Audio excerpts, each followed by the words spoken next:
E aí galera, beleza? Vamos para mais uma aula de história. Vamos dar continuidade ao tema colonização da América Portuguesa, ok? Na última aula a gente viu que Portugal descobriu o Brasil, né? Encontrou as terras brasileiras que viriam a ser o Brasil, e daí começou o processo de exploração da terra, certo? Mas sem colonizar, ou seja, ele não colocou moradias, ele não construiu cidades, não construiu vilas, só chegava no Brasil, passava um tempinho, extraía para o Brasil, se relacionava com os indígenas e depois eles iam embora, né? Não vinham mulheres, não vinham famílias, vinham só trabalhadores, de certa forma, né? Esses caras que vinham explorar a terra, ok? Vigiar a terra, lutar contra os franceses que aqui estavam querendo invadir e por aí vai. Então, na aula de hoje a gente vai ver como é que começou o processo realmente de fixação dos portugueses na terra, transferência de portugueses na terra, famílias que vieram, né? O surgimento de vilas, cidades, povoados, ou seja, o que vai começar a dar realmente a cara do Brasil, né? A formação realmente de um lugar onde as pessoas vivam, certo? Pelo menos as pessoas da Europa, né? Porque aqui já tinha os indígenas, tá? Temos sempre que estar lembrando disso. Início da colonização, causas, garantir a posse contra os invasores, ou seja, seria mais fácil você garantir que esses territórios seriam de Portugal se tivesse gente morando aqui, né? Gente de Portugal morando aqui, porque os franceses estavam o tempo todo tendo relações com os índios, estavam se fixando, explorando para o Brasil aqui acolá, certo? Procurando ouro, querendo plantar alguma coisa. Então, para garantir que essa terra fosse de Portugal, como de acordo com a lei, né, aceita por eles lá, conjuntamente à igreja, deveria pertencer, então eles tinham que adotar algo mais efetivo, certo? Realmente tomar posse da terra, ter gente na terra para proteger a terra desses invasores, ok? Produzir riquezas nas terras. Qual era a riqueza extraída daqui principalmente? Pau-brasil, como já foi falado. E também eram animais selvagens também eram colocados, certo? Como macacos, como araras, papagaios eram vendidos também para a Europa, certo? Mas Portugal queria produzir alguma coisa de riqueza aqui, certo? No caso, plantar algum produto que pudesse ser vendido no mercado europeu, por exemplo, o açúcar, que acabou tendo muito sucesso. Então eles queriam produzir alguma riqueza, não só extrair essa riqueza, beleza? Esperança de encontrar metais preciosos, como os espanhóis, nas terras americanas. A gente já trabalhou sobre a colonização da América Espanhola, ou seja, parte da América que pertenceu à Espanha, não foi? E qual foi a principal atividade econômica lá na América Espanhola? Mineração. Foi encontrado muito ouro e muita prata na América Espanhola, beleza? Então, dado o sucesso que os espanhóis estavam tendo nas suas terras, os portugueses esperavam que essa parte da América aqui, chamada Brasil, também tivesse ouro, também tivesse prata. Então, eles aumentaram também o fluxo de pessoas para procurar metais preciosos, beleza? Como? Como foi que começou essa colonização de fato? Por meio da expedição de Martim Afonso de Souza, que é esse caboclo aqui da imagem, certo? Essa expedição foi de 1530, certo, até 1533. É por isso que na história brasileira a gente fala muitas vezes que até 1530 Portugal não se interessou muito pelo Brasil, beleza? A gente coloca na história que Portugal encontrou o Brasil, lembrando que ele não descobriu, né? Já tinha gente aqui, mas ele foi encontrado em 1500, mas só passou a ser ocupado, colonizado a partir de 1530, beleza? Tinha gente aqui e tal, mas não era essa efetivação de tomada do território para Portugal, ok? E aí essa expedição do Martim Afonso de Souza, ela promoveu algumas ações como a doação de terras, tá? Que é as sesmarias. Sesmarias são terras doadas pela coroa portuguesa para pessoas que têm posses, dinheiro, condições de explorar a terra, certo? Fulano é rico, fulano tem prestígio lá junto à coroa portuguesa, ele pode ganhar uma sesmaria se comprovar que ele vai poder explorar esse território, certo? e extrair alguma riqueza dele, produzir alguma riqueza. Ninguém dava sesmaria, terra para gente pobre, só dava terra para quem tivesse condição financeira de explorar a terra. Defesa contra franceses, certo? Essa expedição também veio com a intenção de expulsar franceses que aqui estavam negociando com indígenas, explorando pau-brasil. E a fundação da primeira vila São Vicente no ano de 1532. São Vicente hoje, fica lá na Baixada Santista, próximo à cidade de Santos, no estado de São Paulo. Foi a primeira vila, certo? O primeiro povoamento criado por portugueses. E aí, galerinha, essa expedição, ela foi por um momento, certo? Mas aí o que veio depois foram as capitanias hereditárias, que eu tenho certeza que vocês já estudaram esse assunto lá no Fundamental 1, certo? As capitanias hereditárias foram a forma que Portugal encontrou para tentar administrar melhor essa terra. Ele dividiu as terras em 15 pedaços, tá? E ele deu essas terras para os chamados capitães donatários, tá? Quem eram os capitães donatários? Eram caras que tinham muita riqueza, certo? Autoridade, prestígio, bom relacionamento com a coroa portuguesa, certo? E aí Portugal entregava essas terras, certo? Entregava essas terras para esses caras e eles tinham o dever de administrar essas terras com seu próprio dinheiro, certo? Portugal não estava nomeando governadores que iam ganhar um salário e ia bancar a exploração, não. Portugal estava, de certa forma, emprestando a sua própria terra lá aqui no Brasil para esses caras, para que eles pudessem explorar a terra com seus próprios recursos e extrair riqueza dessas terras, promover a colonização, a garantia da posse dessas terras, ok? E elas eram hereditárias por quê? O direito sobre essas terras, a posse dessas terras que era entregue para esses caras, ela era passada de pai para filho. Então ela era hereditária, passada por herança, tá? Mas lembrando, Portugal não estava dando a terra. Ele estava dando direito a essas pessoas de administrar essas terras e extrair riquezas delas, tá? E aí eles tinham direitos e deveres, né? Direitos e deveres dos donatários. Primeiro lugar, receber parte dos impostos, enquanto outra parte era destinada a Portugal.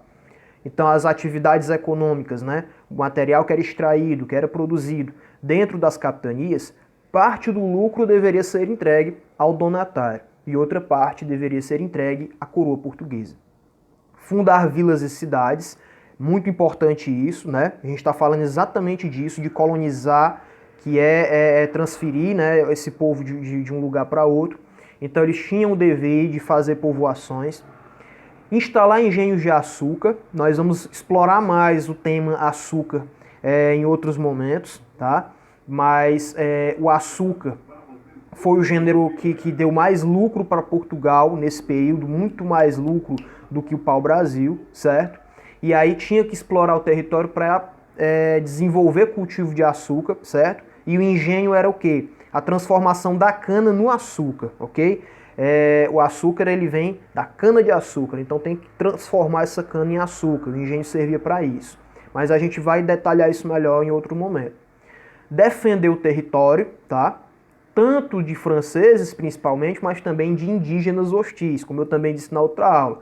Tinha indígena que era favorável aos portugueses e tinha indígenas que não eram, certo? Bagunçavam com a tentativa dos portugueses de explorar a terra. Por fim, catequizar indígenas, né? Aqueles indígenas que não fossem hostis, né? Que não fossem ariscos, bravos, eles iriam tentar transformar esses índios em cristãos católicos, ok? Bom, poucas capitanias prosperaram. As que tiveram sucesso foram São Vicente e Pernambuco, beleza? São Vicente e Pernambuco, as únicas capitanias que prosperaram. Os principais motivos do fracasso das demais capitanias foram a resistência indígena, teve alguns donatários que inclusive foram devorados por índios, ok? Os indígenas eles não aceitavam que eles construíssem engenhos, que eles ocupassem suas terras, que eles quisessem escravizá-los, certo? Então muitos indígenas eles reagiram. Não pense que a história do Brasil foi marcada pela paz não, certo? A história do Brasil foi marcada pela guerra. Portugal ter transferido pessoas para cá foi uma invasão de um território que já tinha donos, tá? Então houve uma guerra, uma disputa por esses territórios entre portugueses e indígenas, certo? Guerra essa que teve várias caras, várias alianças, vários conflitos, né, várias mudanças, enfim. Mas no geral foi isso, uma guerra entre portugueses e alguns povos indígenas, ok? Falta de recursos, falta de dinheiro para investir. Portugal não financiou as capitanias, deu a terra para pessoas importantes lá de Portugal, para gente de prestígio lá em Portugal para explorar, e alguns deles não tinham recurso suficiente para isso. Falta de comunicação entre as capitanias, ou seja, você pega aqui a capitania de Porto Seguro e a capitania da Bahia, duas capitanias separadas por outra lá no meio.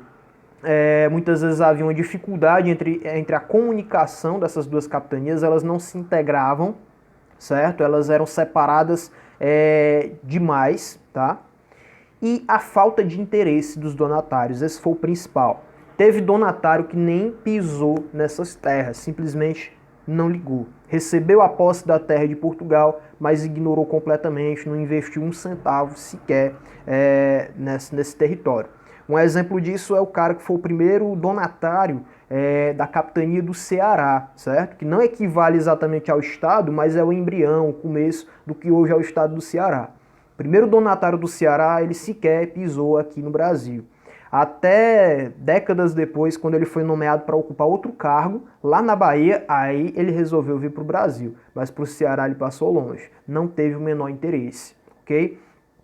São Vicente e Pernambuco já tiveram mais sucesso porque nessas duas capitanias conseguiram desenvolver um bom relacionamento com as tribos indígenas da região, ok?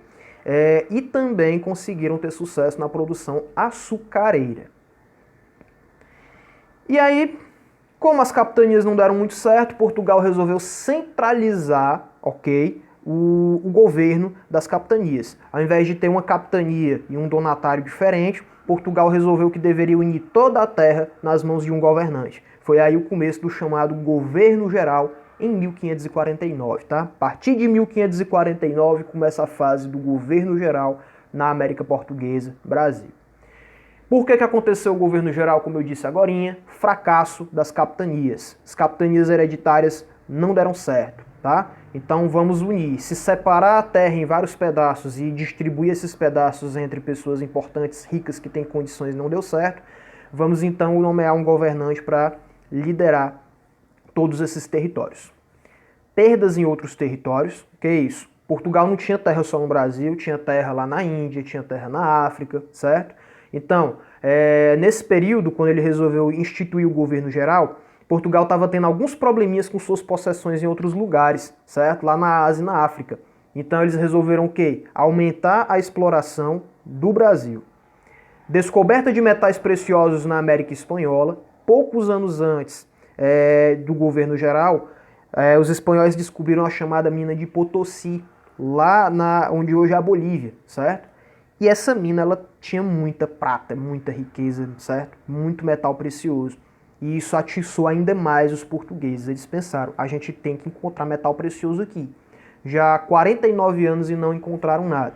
Na verdade, Portugal não encontrou mesmo durante muito tempo. Ouro, pedras preciosas, esses metais preciosos só foram encontrados realmente no final do século XVII. E aí no século XVIII o Brasil ele tinha muito ouro extraído. Mas durante esse primeiro momento, nada de metal precioso.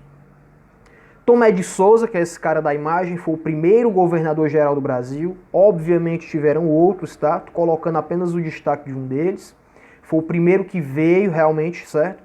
E ele chegou com uma reca de gente lá de Portugal. Altos funcionários, certo? Para trabalhar na administração. Militares, ok? Até para a questão da defesa do território.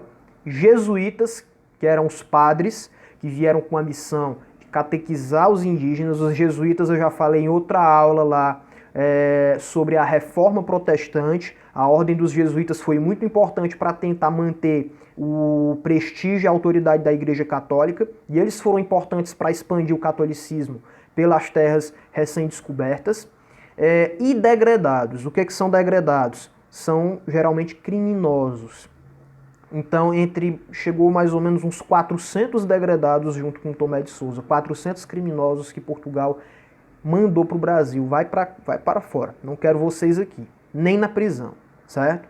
Então, muitas pessoas que vieram nesse momento para o Brasil eram apenas criminosos, certo? Pessoas indesejáveis em Portugal, que Portugal enxotou para cá, para o Brasil. Então, muita gente que formou o território brasileiro eram esses criminosos, certo? E há na época até quem diga que o degredado, né, esse bandido, é que tinha a coragem de peitar o índio, tinha a coragem de explorar o território, não tinha nada a perder, né, era bicho solto mesmo, então era muito melhor do que os arrumadinhos que vinham, né, para administrar e tal, querer explorar a terra. O degredado ele vinha com tudo, com desejo, enfim. Então algumas pessoas até dizem que era até melhor ter vindo os degredados mesmo, enfim, é uma discussão interessante. Por hora a gente vai ficar em outro rumo. E aí a construção da primeira capital, Salvador, beleza? O governo geral se instituiu na capitania da Bahia, tá bom? E a primeira capital, Salvador, capital do Brasil colonial, foi Salvador. E aí pra gente finalizar a nossa aula, ok? Como é a estrutura do governo geral, beleza? Deixa eu só ajeitar isso aqui. O governo geral ele era estruturado da seguinte forma: você tinha um governador geral, que era o cara que tinha a maior autoridade, certo? E aí ele tinha outros funcionários também muito importantes nesse governo. O ouvidor-mor, que era o responsável pela justiça, era como se fosse um grande juiz responsável, né, pelas causas legislativas, as leis, o julgamento das causas. O provedor-mor, que era o cara responsável pelas finanças, ele era responsável pela riqueza que entrava, né, pelo dinheiro que entrava e também pelo dinheiro que saía. Ele pagava os salários dos funcionários, analisava quanto é que deveria ser investido para construção de tal obra, por exemplo, enfim. E o capitão-mor, que era o grande responsável pela defesa do território, certo? Era como se fosse o grande chefe militar, digamos assim. E também eram eles que iam governar as capitanias, certo? Só que, no caso, esses capitães não tinham autonomia própria, né? No caso, eles agora já eram dominados, digamos assim, pelo governador, estavam abaixo do governador, subordinados ao governador. Aí abaixo vinham as capitanias hereditárias e reais, certo? Capitania real é uma capitania que pertence diretamente a Portugal, não tinha um capitão donatário. E aí vinham as câmaras municipais, que elas reuniam administradores de vilas, povoados e cidades eleitos entre os grandes proprietários denominados homens bons. A função era cuidar de problemas políticos, administrativos, judiciários, fiscais, monetários ou militares no âmbito local. As câmaras municipais faziam o que as câmaras de vereadores, de certo modo, ainda fazem hoje em dia, certo? Administrar a política, os problemas locais da vila, do município, ok? Então as câmaras elas eram formadas pelos chamados homens bons, que eram ricos. O homem bom não necessariamente era uma pessoa boa, tá? Nessa época, é outra coisa que eu quero que vocês peguem.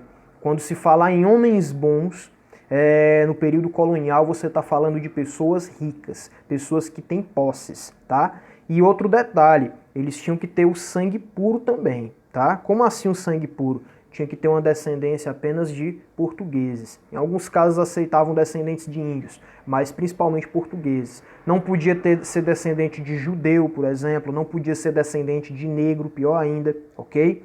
Então, essa era a definição dos homens bons, chamados homens bons na época, que podiam ser os vereadores. E lá na Câmara eles tinham as funções, né, de fazer as leis, de definir o salário dos trabalhadores livres, de fazer obras públicas, ok? Então é isso, galera. Eu espero que vocês tenham curtido. Valeu!